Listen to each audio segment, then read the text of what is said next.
Good morning. Good Monday morning. What a Monday it's been. It is July 24th, 2017. This is the Bitter Knitters podcast. I'm Jacqueline. I'm here with Arthur. Hello. And Ryan is missing. Yeah, I he's think he MIA. probably fell victim to the same thing that happened to me, which is sleeping in until the very last second. I should have taken that fucking note from you guys. I could have used a couple more minutes of sleep. It wasn't intended, but here we are. So we didn't get a lot of research done today. I'm not going to vouch for the quality of the stories we have, but we always have opinions on something, and we'll talk about pretty much anything. Oh yeah. So, let's do the Charlie Gard update since he's kind of our guy we keep talking about each week. Well, I mean, the story won't end. Not until sadly the end. Exactly right. Charlie Gard, as we all know, is the baby suffering from the rare genetic disorder in London, and his parents wanted to keep him alive. And the hospital that's been given, I don't know what you would say, guardianship of him, is saying that he's too brain damaged to survive. There's no treatments, and so it's gone back and forth. We've talked about it. Mm-hmm. So now the hospital, of course, is getting death threats. Which I always find weird, like when people want to kill abortion doctors, or they're threatening these people. Like if you want to support a baby and keep it alive, why are you then making death threats? Well, right. That's weird to me. Like I never got that. It's just so dumb. Like you're gonna threaten the medical professionals for giving their unbiased medical opinion.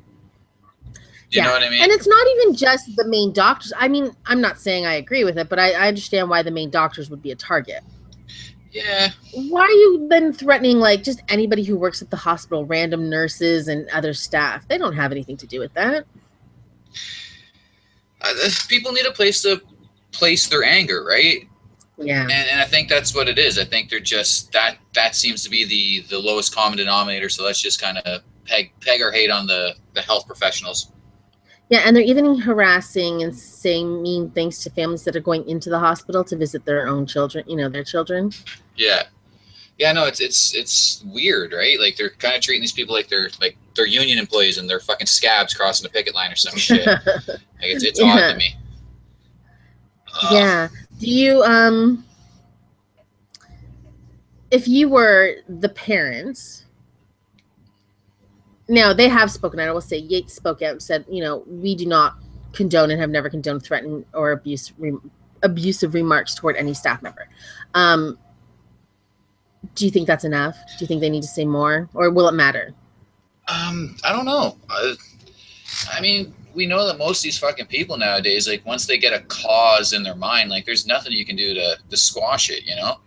They're gonna be fucking angry about it. And I mean, I can't blame them. The death of a baby is a rather fucking infuriating kind of topic, but I don't know. Yeah. Like, me, I've made my point known about this. They should do everything they can to just ease the passing of that child. He's not going to make it through. Like, it's not going to happen. There's no way it's going to happen. On Friday, during the pre-court hearings, a doctor from the hospital was testifying about Charlie, and she specifically said the new brain scan they had done on him made for sad reading. That was the quote, sad reading. Yeah. She got upset. She and her Yates and her husband say that I don't know if they're married, whatever. Charlie's father, Charlie's mother, they said that they hadn't even been able to see the brain scan or read the results. So it was kind of surprised them in court, and they were very upset. And Charlie's father yelled out "evil" to the doctor and said, "I'm not effing listening to this biased shit," and left. They left the courtroom. I get his anger, but at the same point in time, do you really want to see it though? I mean, some people want to see that stuff. They want to see the crime scenes of their family members. They want to see but even seeing it, are they going to believe the truth? That's my kind of thing. I don't think that they're not willing to accept any of the bad news, I think. And again, I can't blame them for wanting to try this experimental procedure or whatever it is, like what these protesters are protesting. Because from what I was reading, that's essentially what they're protesting, is they want they want that American doctor to come by or ship him off to the States. I can't remember the exact details of it, but that's what the protest is about. Now again, I don't blame them. I really don't. If there's a way to kind of save this kid, then fucking sure, go for it. I'm not a doctor. I'm not a neurologist. I don't really know that much about the brain, but as far as I know, once you're fucking brain dead, that's it. There's no helping you, right? So, and yeah, I don't know if Charlie's suffering, but they've been in court for how long fighting over this? So he's been in limbo. The treatment they want to give him is non-invasive. I think it's just like a medicine, right? Or I like honestly wouldn't know. Needles or something. I don't know.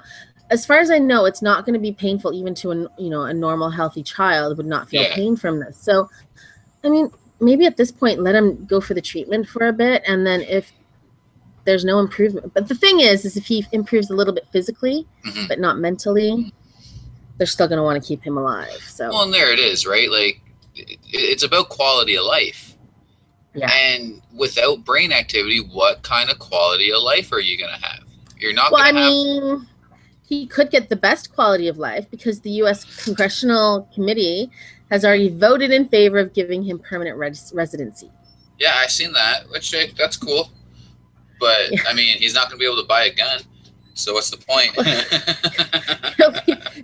he'll be a perfect American voter. Yeah, fair enough. Oh, that was mean. I should not say that. I'm sorry, American friends. But I mean, okay, I should say a perfect American 45 voter. Yeah, I mean, this whole situation, it's a fucking weird one. Because like at one hand, I'm endorsing the killing of a child, which makes me feel like a complete fucking monster. But on the other hand, I don't like children suffering, especially needlessly. And again, like you're saying, we don't know if he's suffering. How can you tell? There's no fucking brain activity. There's nothing to measure. There's nothing to read. There's nothing to indicate that he's feeling pain because there's no... I mean, could he feel pain with that much brain? His brain is literally shrunk. Yeah, I'm not sure. I mean, I would imagine so, but... Because, I mean, I'd feel like the nervous system would be like one of the most basic fucking systems that the brain would have to keep kind of operating, right? So working properly, though, is he feeling pain? I mean, I'm sure they must be doing little stimulus tests where they poke his foot. And... yeah, measure the outcomes or whatever. Yeah, I don't know. I mean, again, like, I just want an outcome for this, one that people can agree upon and, just kind of put an end to it. I feel like it's going to be so divisive that you'll never have a true outcome. Oh, absolutely not. And it goes along with, what was her name? That famous case in the States where they're... Schiavo? Schiavo. Terry Schiavo. Yeah, yep. Same kind of... I get the same kind of feeling with that, where it's not even about the subject anymore. It's about people's feelings on the matter. Or parent or spousal rights. Right? Too. Like, it's not actually about this child's... again, allegedly suffering or possibly suffering. It's more about people's kind of their own feelings towards euthanasia. Because let's face it, that's one of those things that is going to take us a long time as the human race to kind of agree upon. You know what I mean? It's not an easy thing. Especially with religious people. Because, I mean, let's face it, a lot of religious people believe that only God, whatever God you follow, is allowed to take a life. Well, and that's it, right? Because even if I said tomorrow, like, oh, I got, stage 4, whatever, lung cancer, I want to die. They're like, oh, well, that's essentially suicide. Your soul can't be saved. So they're against it. No, fuck that. I just don't want to be throwing up blood and being a burden. Just let me go out on top. Yeah. Excuse me. This is not Charlie's case, and it has nothing to do with Charlie, but it made me think of something I read last week about a little girl who had drowned. She was dead, literally dead for about 10 to 15 minutes. They did manage to revive her, but obviously she suffered a lot of brain damage. Yeah. And I want to say it was 5 months after this happened. So during that 5-month period, she was having uncontrollable, like, body movement, like almost like a seizure, but not necessarily a seizure, but she was having fits like that, almost nonstop. So 5 months out of the actual episode, they put her in one of those hyperbolic chambers with the, the oxygen. And they did it every day for a matter of, I don't know how long weeks, but even within the first day, that first treatment, she showed improvements. She can walk, she can talk now. right on. You know, make full sentences. I mean, that's pretty amazing what the brain can recover from. Now, like I said, this is not Charlie's case, but the human body, the brain's amazing, is a resilient like entity. It really is. Like the things the body can do is rather spectacular. But I believe that you have to reach a certain level of development before your body's able to kind of heal itself like that. Yeah. This is an infant we're talking about. This infant hasn't even, you know, it can't even fight off a cold. The cold could kill the fucking thing right now. Yeah. So it's true.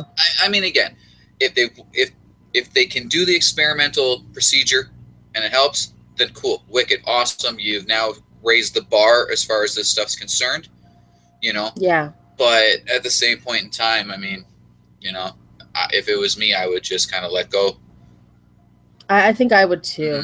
Because I think that even if you can recover his body, right? Yeah. I can't imagine looking at my loved one as like the term vegetable, you know, for the rest of their life. It's extremely sad to me. And I wouldn't wish that on anybody. No. And I mean, again, like it's a rough thing to say about like how a person like that is a burden on the people that have to take care of them. And it's a sad thing to say, but it's the truth. They're a burden on your life. The fucking medical expenses alone. Yeah, you know, that's going to be... Even in a country with, like, socialized healthcare, you still are going to have to pay a fucking small fortune on the bed, on the monitors, on fucking at-home nursing and shit. You can't be home every single minute of your life. Exactly. So you're both going to need to work every day of your lives to support him. Yeah, and then someone has to be there 24/7 to make sure that, you know, the kid remains alive. I don't know. It's a rough situation. Absolutely. But I mean, again, it's not in our hands, you know. No, and as we say every day, we wish them well, and you know, hope for an outcome that everybody can live with. I guess. Yeah, is the word. I don't know if they'll get that. This is another little thing that I heard yesterday. It's not really a political story, but it was something I read, and it made me kind of happy. It's another kind of medical thing. They've done some gene therapy. Okay. That cured leukemia in almost everybody that they did the thing on. That's amazing.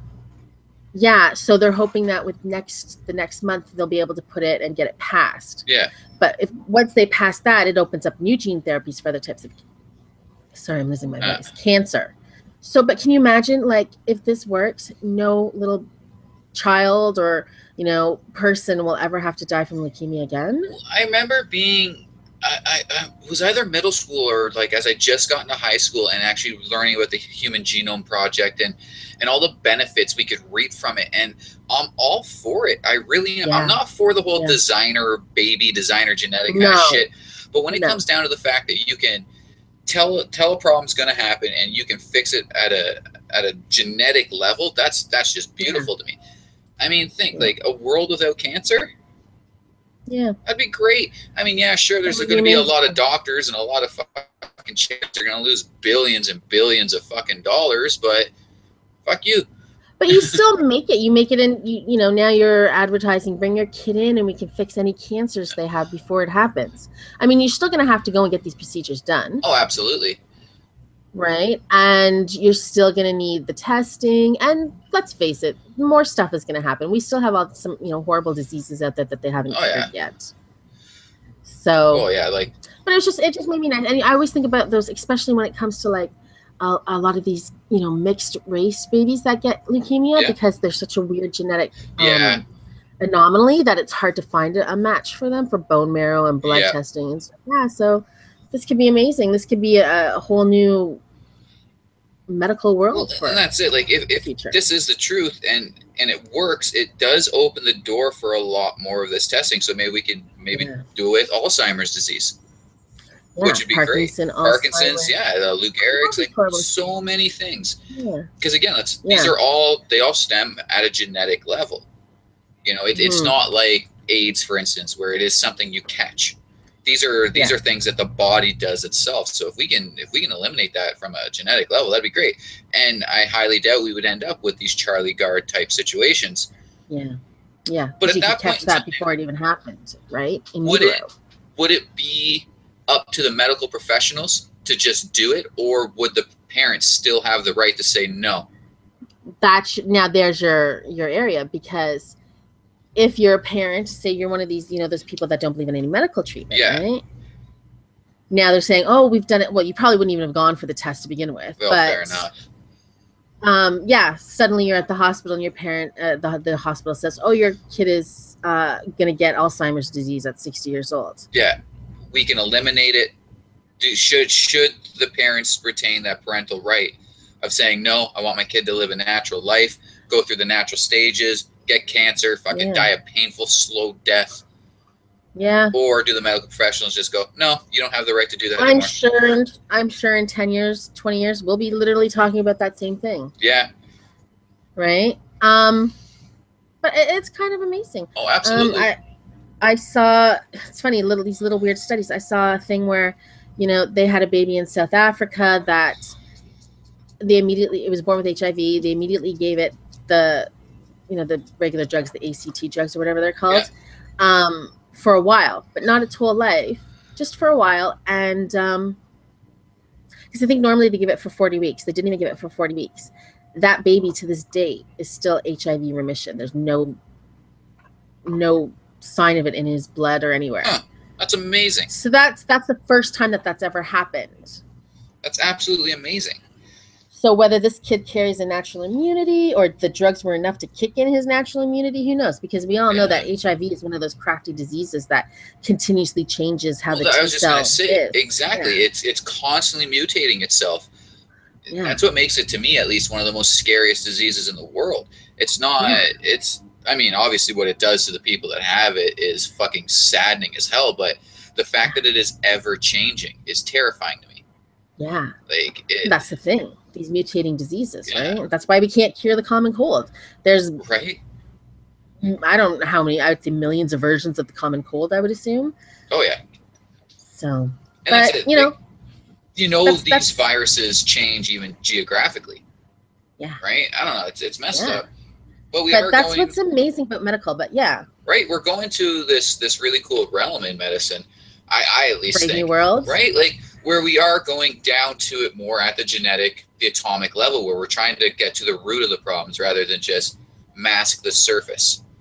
What do you think about that story? I don't know if you heard anything about it. I think it was a couple weeks ago where the doctor was saying, now this is only one doctor, was saying in 10 to 20 years, we'll be having sexless, we'll be having babies that were not conceived from sex. They'll all be lab babies. Because it's because you can have a genetically clean baby. You know what I mean? Well, disease-free baby. Depends. Is it going to be monetized? Probably. Right? Everything's monetized. Because if you have to pay ridiculous amounts of money, it's not going to fly. I mean, let's face it. Who has the most children? Poor people. Yeah. Poor people have the most amount of kids. And you're going to tell me that they're going to go pay $17,000, $25,000 a pop?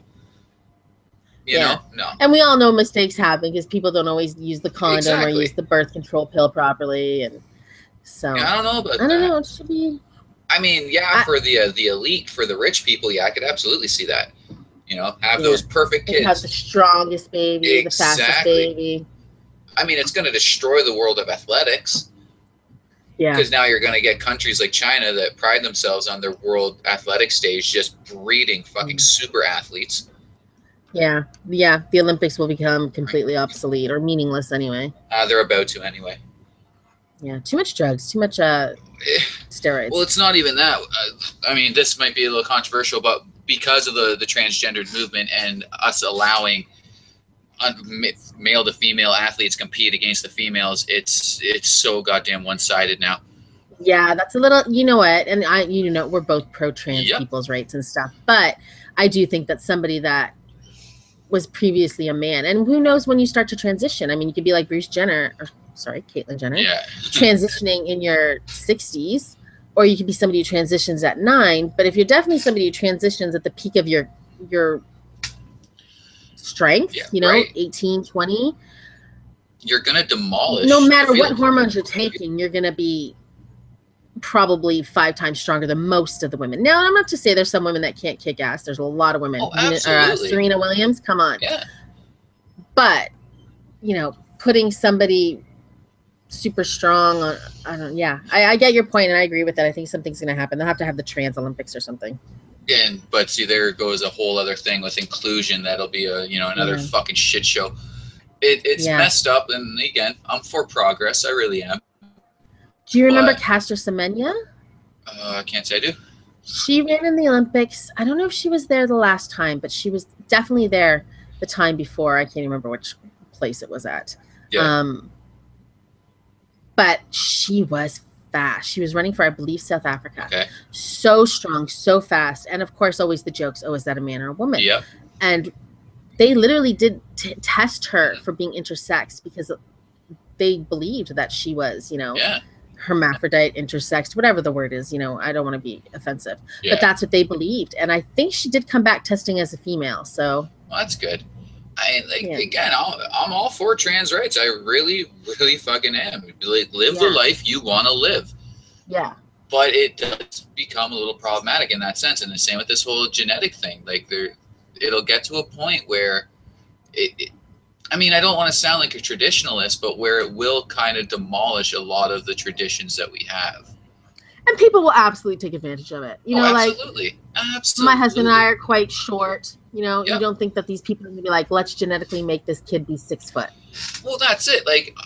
The first thing I'm doing, if I had that opportunity, is I'm breeding 10 super athletes. Yeah.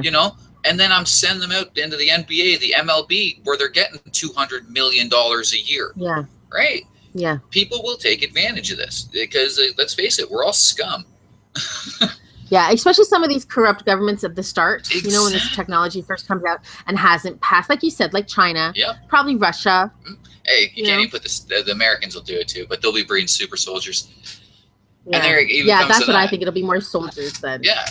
You genetically breed someone whose muscle density is it's almost like Kevlar. They're essentially bulletproof. Yeah. You're breeding a fucking race of Hulks. Yeah. Yeah, people will definitely be taking advantage of it. It's in our nature. It's what we do. We exploit. We find a weakness and we fucking exploit the shit out of it. Let's move on now. Yeah. I think we talked about it. Should be interesting to see what happens, of course, with Charlie Garden, the future. Oh, absolutely. Medicine. I'm very excited, to be honest. Please cure death before I die. Thanks. I want to talk about this one because I'm a woman. This lady. Now, she's not identified, as far as I can tell. No, I didn't see her name. And I believe it's coming from the UK. Now, I don't know if this website is a real place. I've never heard of Inquisitor. Have you? No, can't say I have. Okay, so this is a thing I came across. I can't verify that this isn't fake news, but it kind of sounds true to me. Okay, so this woman was at work, just an office job. I don't know what she does. She had some bad menstrual cramps. So she took, the Midol or the Advil or whatever she took. It didn't work. So she had a hot water bottle in her drawer and she, filled it up with some hot water and put it on her stomach.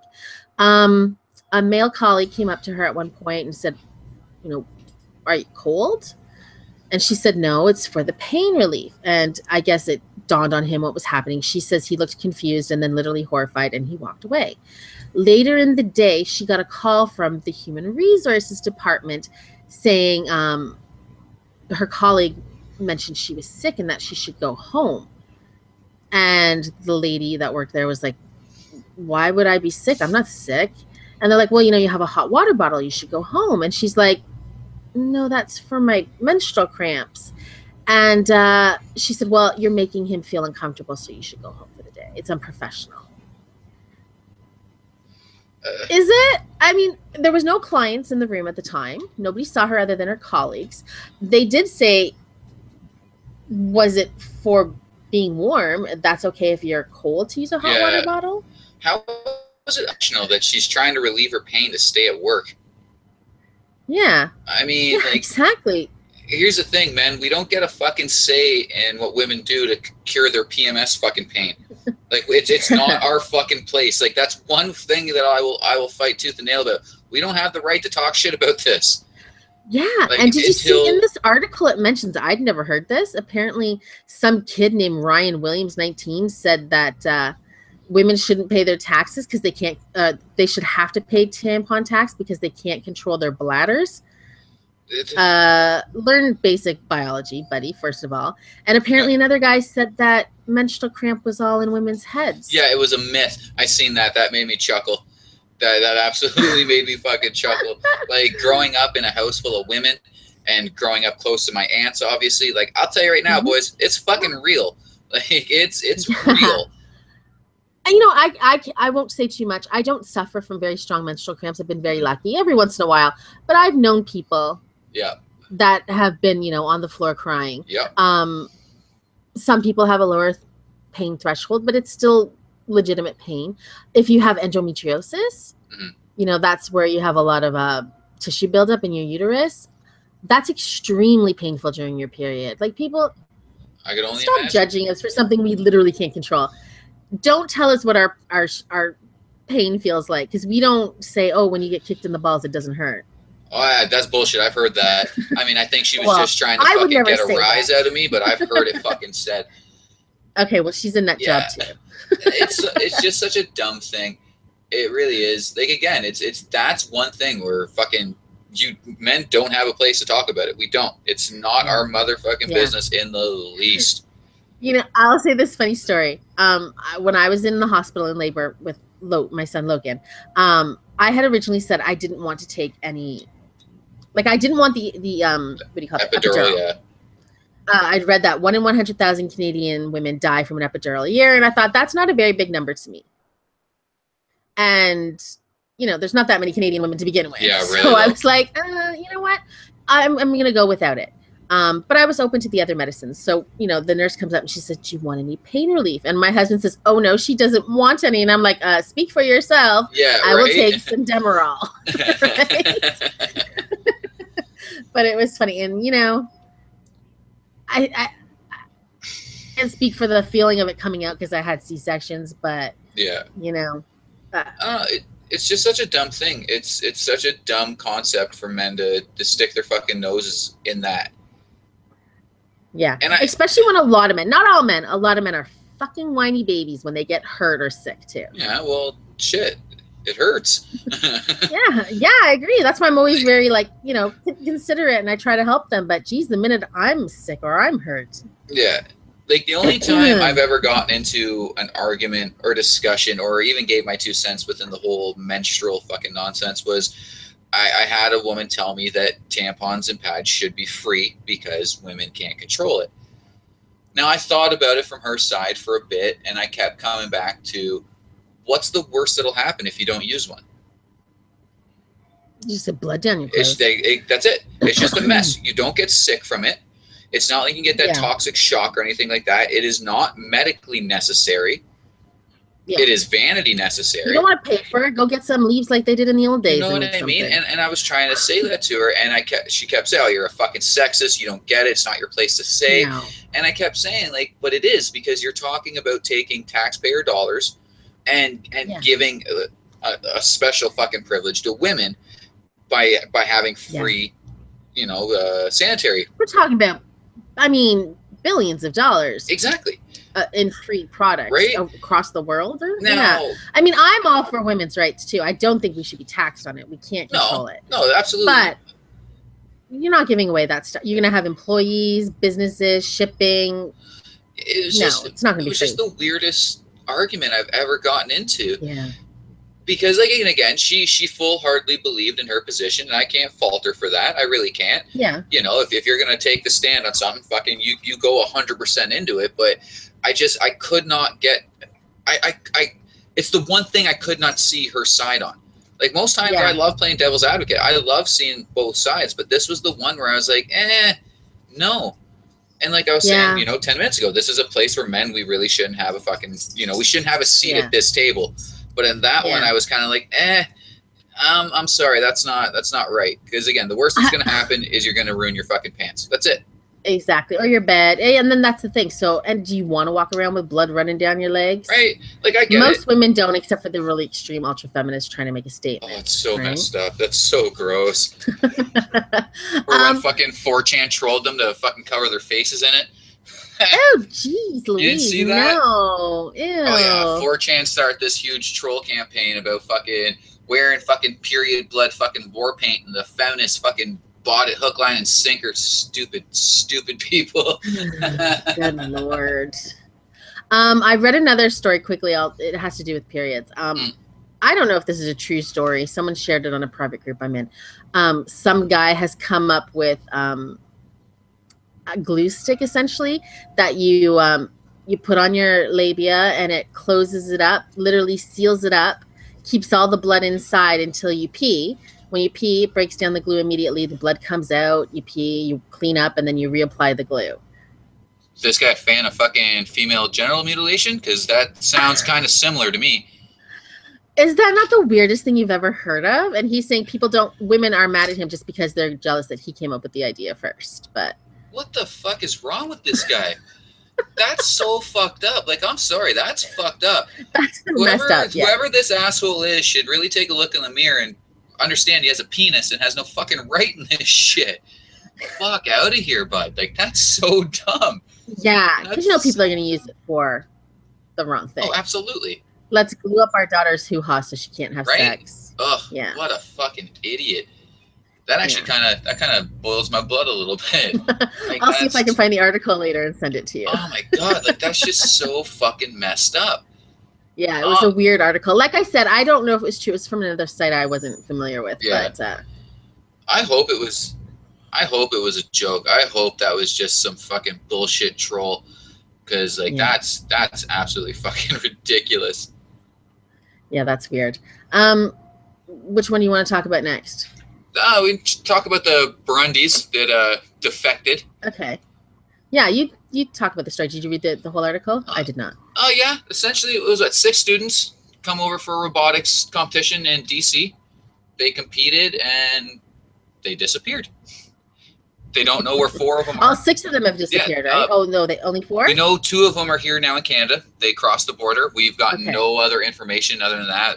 Ages, their names, sex, anything like that. We have no information, but we know that 2 of them have at least crossed our border. And the other 4 are probably trying to become Americans or maybe getting into Canada another way. I personally think they're going to try to jump our border, especially with how 45 is handling deportations right now. It'd be really dumb of them to try to hang out in the States because they're going to go home.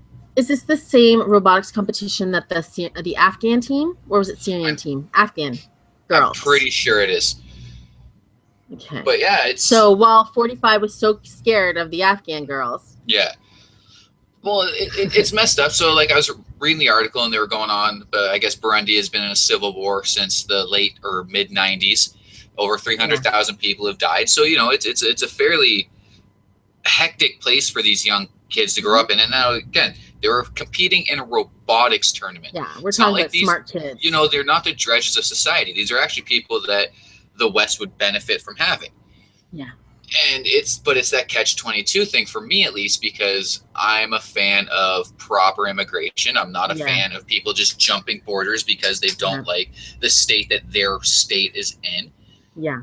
I'm a supporter of you can't fix it from the outside. You have to fix it from the inside. So to me, it's problematic in that sense. But at the same point in time, I can't say I blame them. Yeah. Because think about this. I mean, what government system is there even in Burundi if they wanted to emigrate to Canada? Right. I have no clue. Me neither. Do they have? I'm sure there's no embassy there. I would doubt it. I would highly doubt it.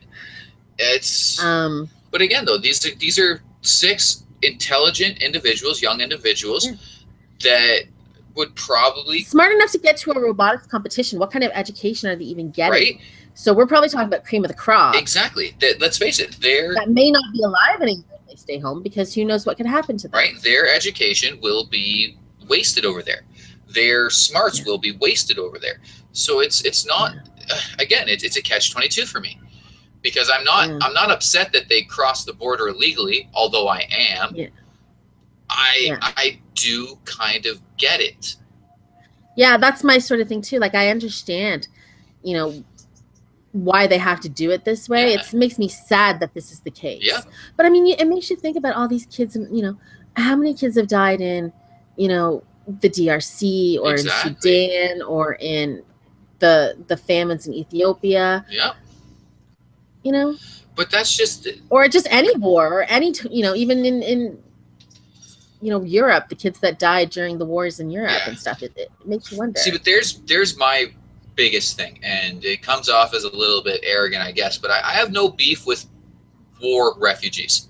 If you're fleeing a country that's in a civil war, I get that. Yeah. But a lot of these economic refugees or economic migrants, that to me makes me so upset.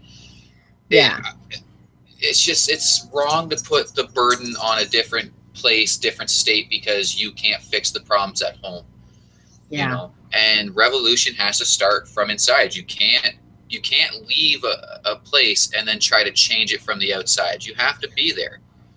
Yeah. You need good intelligent people, right, staying and kind of, you know, rallying the troops. Now, who knows? Maybe these kids, maybe they'll come here, you know, we'll give them sanctuary, they'll get a good education, they'll go home and they'll try to fix the problems. Who's to say that? But at the same point in time, it's so sad that young people have to do this kind of stuff. Yeah. It's a danger. At least it's summertime, but it's, you know, we know what happened to some of these guys escaping America into Canada in the wintertime this year. Oh yeah. Losing all their fingers. Yep. Who knows? I mean, we don't even know who could have froze to death out there in the wilderness. Well, the one place that I seen where they were crossing, excuse me. It was a road. It was a road with just a little guardrail. They took a taxi or an Uber there. Take a taxi, exactly. The crazy thing is these taxi drivers are charging like $600, $700 fucking dollars, just taking advantage of these people, which is kind of upsetting. But you know, it's, again, we're human beings, we're scumbags, and we will capitalism, right? We will profit or take advantage of any situation that we fucking can. Profiteering, isn't that the term? When I think it's profiteering. I don't know. Yeah. I mean. And then the RCMP had to stand on the border and help them across because they couldn't really like push them down and say, don't come in here. They had to let them come in, and you'd see them helping the women and the children up as, you know, they're human beings. It's such a weird thing. Like, it's such a weird. Do you think the parents knew of these 4 boys and 2 girls? You know, like when they were sending them, do you think they said, go for it, it's your only chance? I don't know. That's actually a good question. I could see it. Yeah, me too. I mean, on a personal level, if that was me and I was sending my kids to a quote unquote first world nation, and we're living in a third world civil war torn, you know, shithole essentially, I think I would push for my children to do that as well. Me too. Go do the best that you can do. Yeah, because I mean, let's face it, live, right? Even if these kids get caught and they have to serve prison time, because I know, you know, hopping the border is illegal. Yeah, they're still going to get a better education in our prison system than they probably will at home, right? And you know the government's going to scoop them. Someone's going to scoop them up.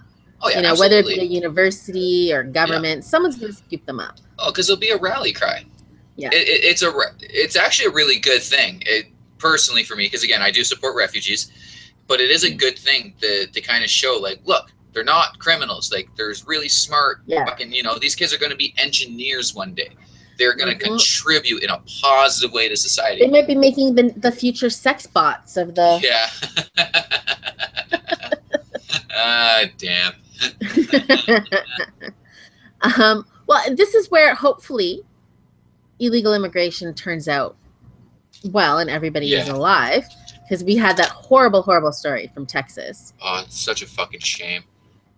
And this is not the first time this has happened. 9 people found dead in a tractor trailer outside of Walmart.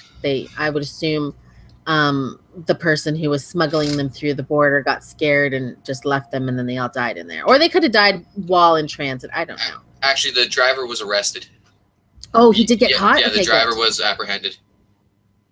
Oh, just looking now. See, I didn't read the whole story. 20 others were rescued. So, I mean, at least not everybody died. Yeah. But still, I mean, you have to assume the 9 that died were probably children in my mind, because they're the weakest, right? From what I was reading, pretty much every single person in that truck was emaciated. They hadn't had a steady source of water for days. Geez. Most of them were in critical.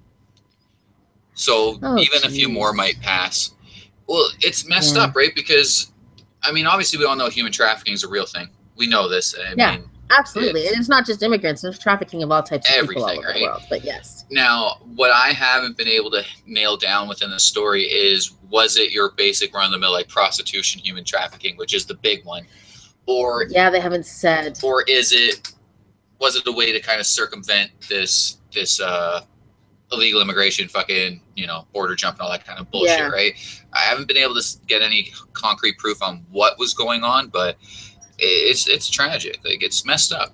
You even hear about these. Sad that people are so desperate that knowing how dangerous this is, they're so desperate to get out of their countries. And you think Mexico is not the worst place in the world to live right now. It's not the greatest, but it's not Syria. I mean, if you're living in the north, like if you're living in a border town, it's pretty fucking hectic. The gang lords. Oh yeah, the cartels, they don't play around in the north of Mexico. That's true. But you know, if you're down the Yucatan, maybe even closer to Mexico City, I couldn't see your life being that bad. Obviously, it's not as good as what I consider what we have. Oh yeah, I mean, a lot of them are still living in empty towns and stuff. But this isn't even like the first time I've heard of this. There was a story. This is probably like 6-7 years ago now, when I first started to really pay attention to human trafficking. There was like 20 people found dead in a shipping container in Seattle. They were coming over from Russia, Ukraine. You know, the Eastern Europeans trying to flee, come over for prostitution reasons. Obviously, they were all women. It's messed up.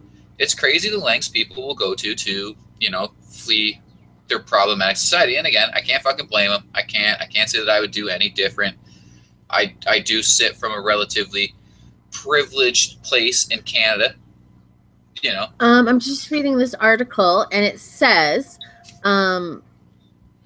some of the survivors told authorities they were from Mexico, and 4 appeared to be between 10 and 17. So we're looking at Mexicans. Now, that still not to say they're not coming in for the sex industry. No, not at all. Because, you know, they don't care what color you are as long as you have, you know, the necessary holes. It's very sad, though. It is. I'm reading here. They're saying, like, San Antonio Drive from Mexico, right, from the Mexican border is 150 miles or 240 kilometers. Yeah. And the temperature there can reach 101 degrees. Yeah. The article I was reading about this one was saying that the average temperature in the cab was about 100 degrees Fahrenheit the entire way. It was at least a week journey because they can't do a straight shot. They have to take back roads and stuff like that to avoid, you know, capture. And again, once these coyotes have their money, that's it. They don't care. Yeah, they're not going to provide you with food, water, fucking let you out to take a piss break. You know, you're doing all that stuff in a cramped trailer. There's no way these on top of other people, basically, and there's no way these people are getting in these trailers in like peak physical or health condition. Yeah, you know, they're probably already sick, relatively starved. Well, they've been saving up all their money, so they probably haven't been eating properly, right? And it's, you know, right now, and I had to turn off the air conditioner for the call, and I'm sweating, and I want to cry, and it's probably maybe 26 degrees Celsius. I can't even imagine that. No, I just can't imagine being that desperate. I know it's very sad, and I know why people are mad. You know, because people are jumping the lines or not doing things legally. But yes, you know, I can't imagine the same with the Syrian refugees or the North African refugees that were, you know, coming across on boats across the Mediterranean in these crazy little boats, or the freaking Cuban refugees taking these weird homemade boats. Everybody that's trying to get to a new life, and you think of, are you crazy to do that? No, we're not crazy. We're desperate. Exactly. It's again, like I was saying, for me, it's a huge catch-22. I do support refugees, but I only support the ones, as far as I'm concerned, have legitimate reasons to flee. Now, economic migrants to me, and that's from Latin America, fucking North Africa, I don't support that. I don't. Yeah. You have the ability with your 2 hands to change your circumstance. You do. Now, refugees that are fleeing war, unfortunately, they don't really have that opportunity. Especially the pictures of Syria. When I think of people are mad at the Syrian refugees, I'm like, look, like literally nothing is left. No. It's piles of rubble. If you would have asked me 8 years ago, hey, you want to go to Homs? I'd be like, absolutely. That city looks beautiful. Beautiful. It was modern. They had fucking public pools all over the lake. That place looked great. Now it's just a big pile of rocks. It's awful, and people don't get why people. I'm just like, why would they want to stay? See, the other thing, I was arguing about that when we first announced that we were taking our 50,000 in, and there's a huge outcry of people against it, going, "No, we don't want these stinking refugees." And I kept saying, like, you're imagining the wrong people. You're imagining that Afghani goat herder. You know what I mean? That's not what Syria is. And then I was showing them pictures of Syrians, and they're like, "Oh, they just look like that weird Eastern European dude down at the club in the ripped fucking acid wash jeans, way too much cologne." Yeah. And Hardy t-shirts. Right, exactly. Like rhinestones and shit. Like, that's who these people are. Like, they're not. Syria was a very modern country before this all happened. So fucking modern. It's sad. It's so sad. You've lost so much culture. You've lost so much people. And like we said, we're talking about the people. Who knows what these people could have been, at the peak of their achievements. Now, the thing with this incident in the States with this, I would like to know the nationalities of these people. I would like to know if they were Mexican or Guatemalan. Well, they could have been Guatemalan, Honduran, because all the countries that are coming up here. Everything that I've been hearing in the last little bit is that Mexicans themselves aren't jumping the border. No, that rate has been cut from everything I've been reading to and seeing on shows.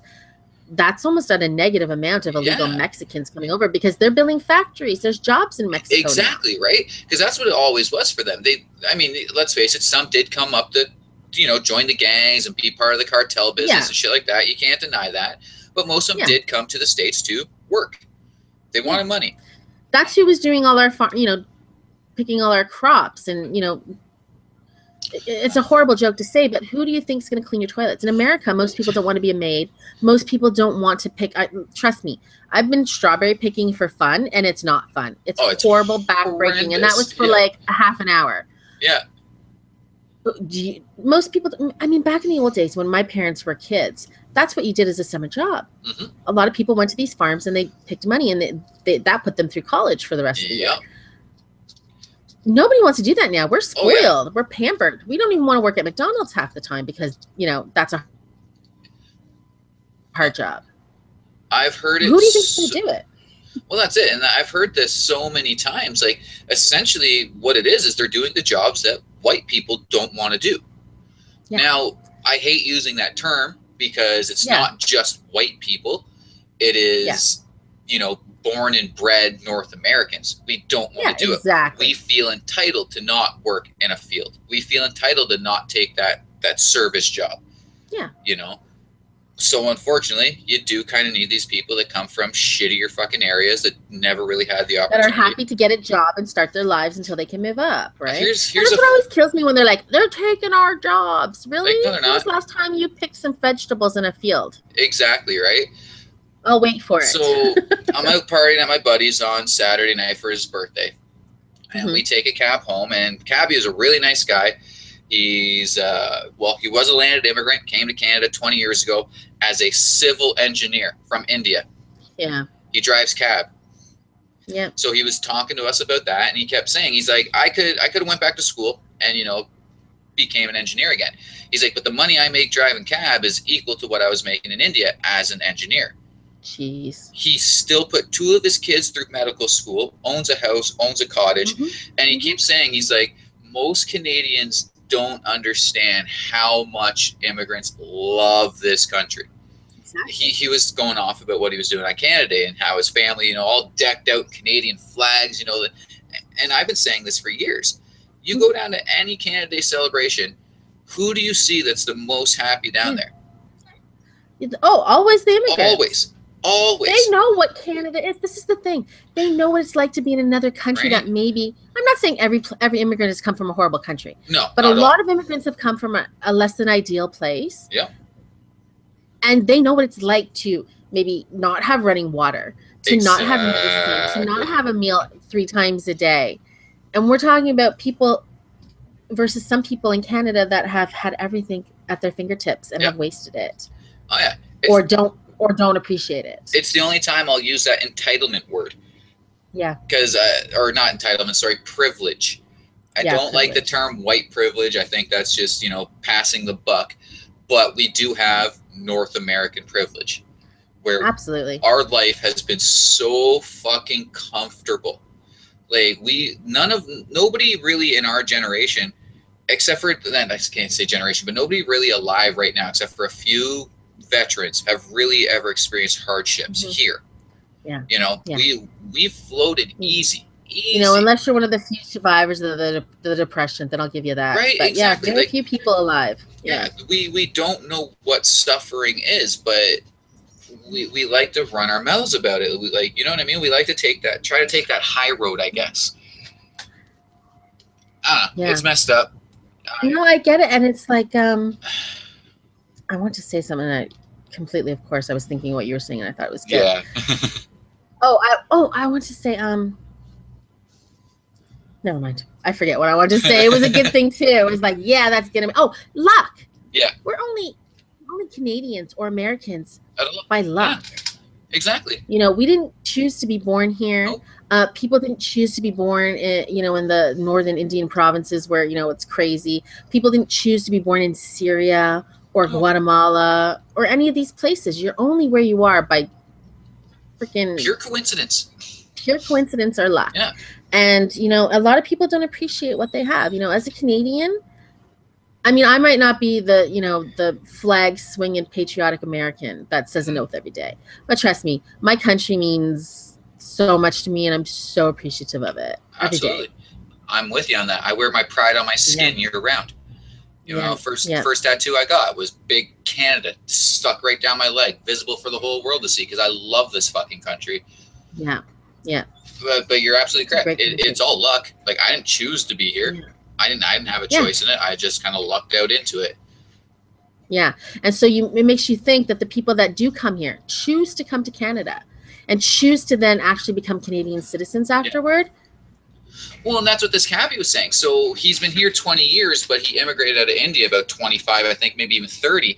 And he was in the States before then. And he made the decision to not try for his American citizenship, to come to Canada and become a Canadian, because he's seen how much better we have it with the lower crime rate and, you know, space and all that kind of nonsense. I'm not going to say who they were because, you know, they are related to me in some way or form. But I had two people talking about our defense minister. What's his name? Sajan? Harjit Singh. That's it. Harjit Singh. They were saying how he would never be loyal to Canada because he would choose his country first. And I'm like, Canada is his country. Yeah. He was born here. Oh, no. If we get into a war with India, he's going to choose India. And I'm like, no, he's already fought for Canada several times. The guy is he's a fucking soldier. Canadian hero. Yeah, like he's a Canadian hero. Fuck out of here with that bullshit.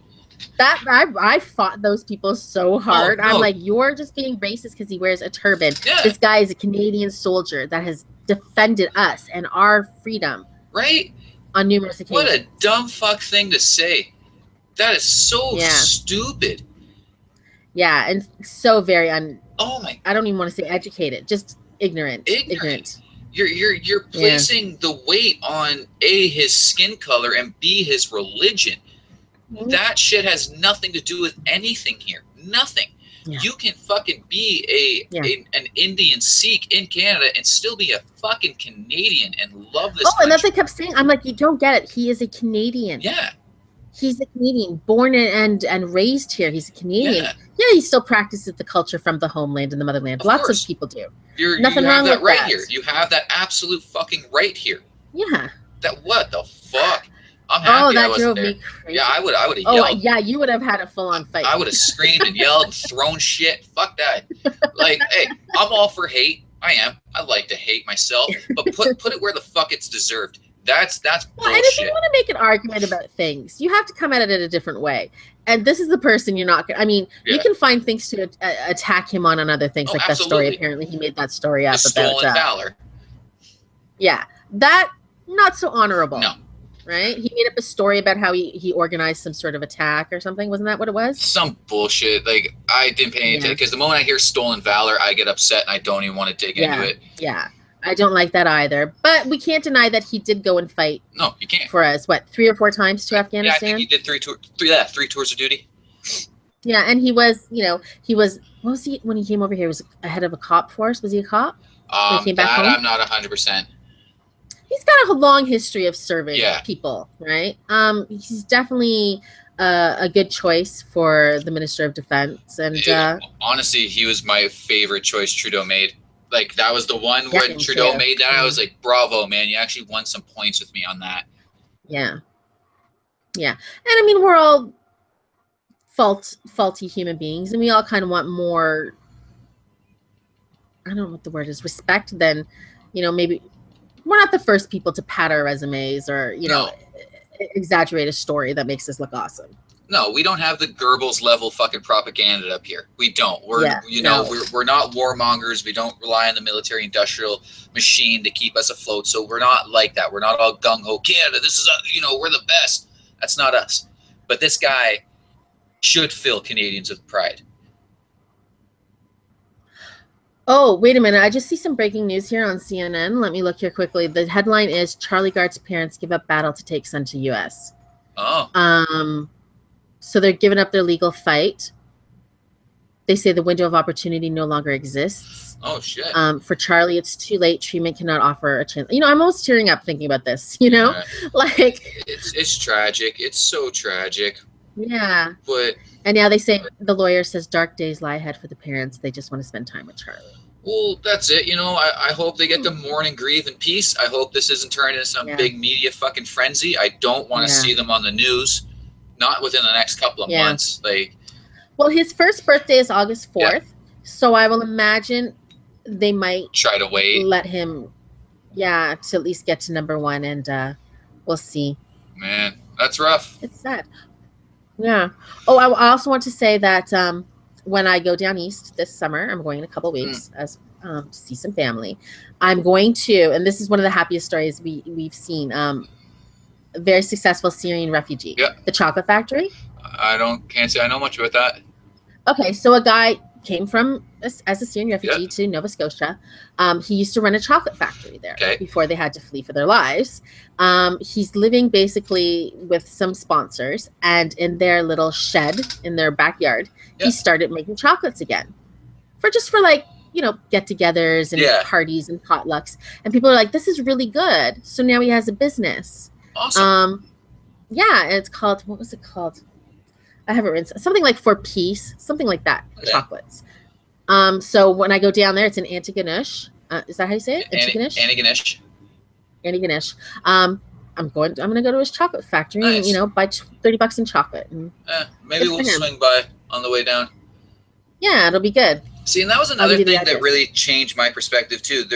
When the war in Afghanistan broke out, we took some refugees. Not a lot, not enough to make the big headlines the way the Syrians have. We did take in some Afghani refugees. Now, a group of 4 brothers made it here to Oshawa, where I'm from.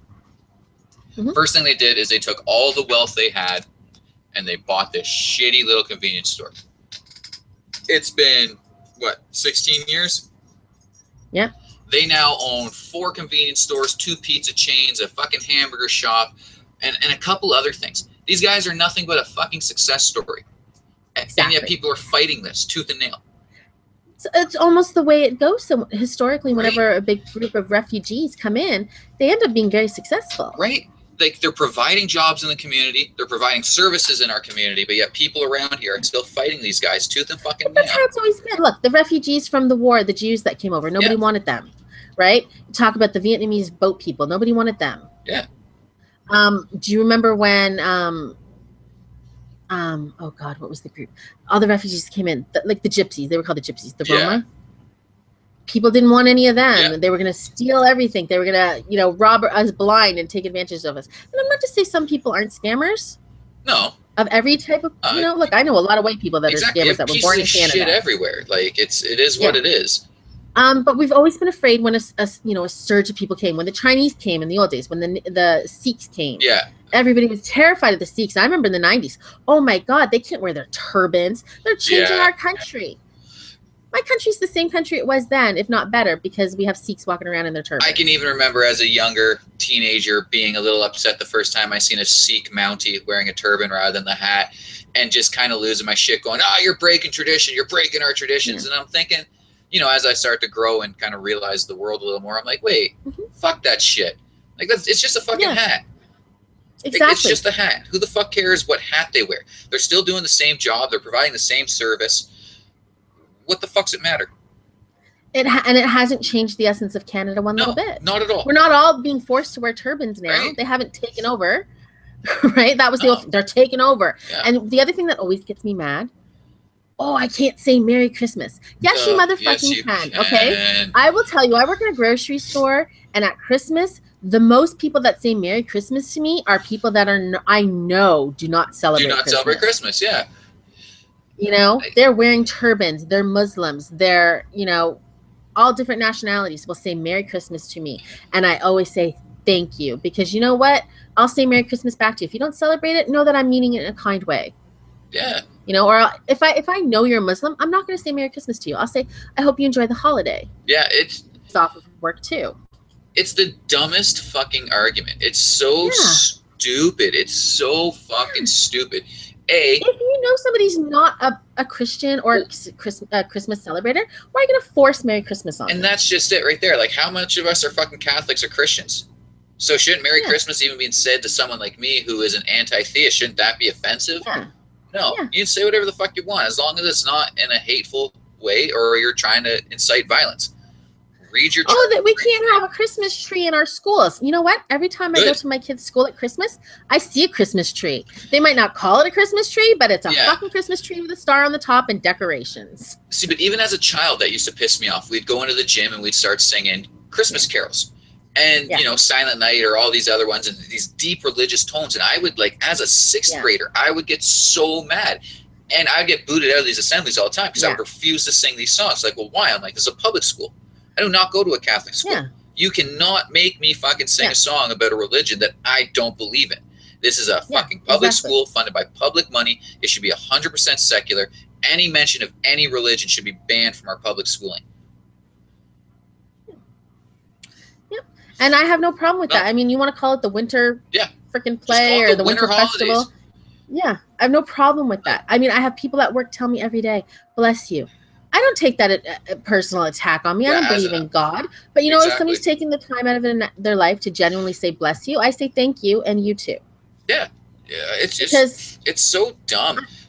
So many people think they're being attacked by this shit when you're not. Yes. No rules have been put into place saying you can't say Merry Christmas. No rules are being put in place where you can't say, oh, thank God. Every store still has the words Christmas sale. Right? Right?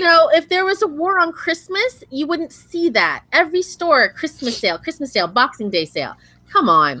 Well, if there's a war on Christmas, I hope to see Jesus Christ come back with an M16 and fight for his fucking side. He'll need it because there's crazy weapons out there. Oh fuck, that's so dumb. It's so fucking dumb. Yeah. Just be taught. You know what? People that are afraid of things like this or see as a tradition, literally think back to all the times when a new group of people came from a country we didn't know well. Right. And just think about how your life has changed. And honestly, tell me it's changed for the worse. If you can show me where somebody practicing their culture has literally changed your life for the worse. Yeah. Yeah, exactly. I'll take it with a definitely less salt on it. You know what I mean? I won't. Yeah, yeah. I'll take it more at face value, but you can't. You cannot show me anything like that. Not here, at least. I mean, yes, I have seen some notions elsewhere in the world where it has gotten a little, where assimilation isn't the goal.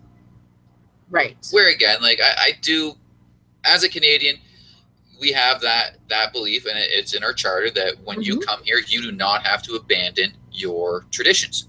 Yeah. And I'm all for that. But at the same point in time, your traditions cannot outweigh the life of your host country, the country you're moving to. Now, when you do look at some of these places in Europe that have had the mass migration of economic migrants, they are trying to change the way of life back to where it is they came from. Personally, I don't agree with that. Right. You go to a place like Sweden or you go to a place like Germany for the fact that they've got it better than you. Don't bring, and it's not where you're from. Exactly. Don't bring the bullshit that got your country to where it is here. Yeah, like when the Sri Lankans came up and they were still having their kind of tribal wars. Exactly. No, that shit in your own country. That You're doesn't now happen in here. Canada. Yeah. It's not happening here. Forget about being a Tamil tiger and just become a Canadian. Become a Canadian, exactly. Leave that shit. It's kind of like the same rule I have in my house, because I have a lot of friends that, you know, kind of don't like each other. Your bullshit stops at my fucking door. Exactly. You do not bring your drama in here. If you want to go out in the street and fight about it, fucking do it. But you don't bring it inside my house. And I feel like that's how it should be with most countries. Yeah. I couldn't go to I couldn't emigrate to North Korea and be like, hey boys, we need socialism here, like proper socialism and fucking food and shit like that. I don't have that right. I have to assimilate to starving. Yeah. Now the good thing is about coming to Canada, because this is the other thing I always hate when people are like, oh, you should just be grateful, come here and shut up. Well, no, because if you come to Canada, we let you talk and you can make suggestions and you can have opinions. Doesn't mean we're going to follow them or we're going to take them up. But, you know, when you come here, you got to live by the letter of the law. There's no honor killings. There's no beating your wife. There's no raping your wife. Yeah, no, that's just no female genital mutilation. None of that. Yeah, none of that shit. I don't care where you're from. No. You need to treat your woman as an equal here. Yeah. Your daughters. Yeah, I don't agree with that at all. Like that's one of the things that kind of boils my blood. And now I've seen a few instances around the country, like reading articles or whatever, where, you know, but they're very few and far between. Yeah. Most people, they are. Most people that come here realize, like, holy shit, man, this is great.